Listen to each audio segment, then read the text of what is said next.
কই জামাতের ভাইরা, যারা বড় বড় কথা বলতেন, উপরের ছবিটা দেখতেছেন? খেলা গুনতি শুরু হইয়া গেছে। মুক্তিযোদ্ধা কর্নেল সাহেব কি বলল?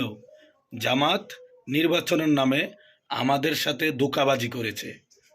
দেখছেন ভাইয়া, পীর সাহেব হুজুর চরমনাই ইসলামের অনুযায়ী শরিয়তের উপরে, হকের উপরে আছে। ওনাদেরকে যারা ভুল বুঝতেছেন, একসময় তারা ওনাদের পিছনে দৌড়বেন ইনশাআল্লাহ। ইনশাআল্লাহ।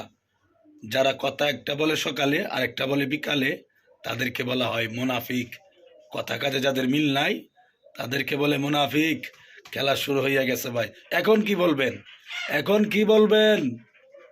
এখনো সময় আছে, ভালো হয়ে যান। ফেরাউনের অনুসারীদের মতো অন্ধভক্ত হয়েন না। ফেরাউনের অনুসারীরা মনে করতো যে ফেরাউন মনে সঠিক পথে আছে, কিন্তু দিন শেষে ইতিহাস পড়ে দেখেন ফেরাউন ধ্বংস হইয়াছে। এরকম কিছু অনুসারী এখনো তো আছে, থাকবে।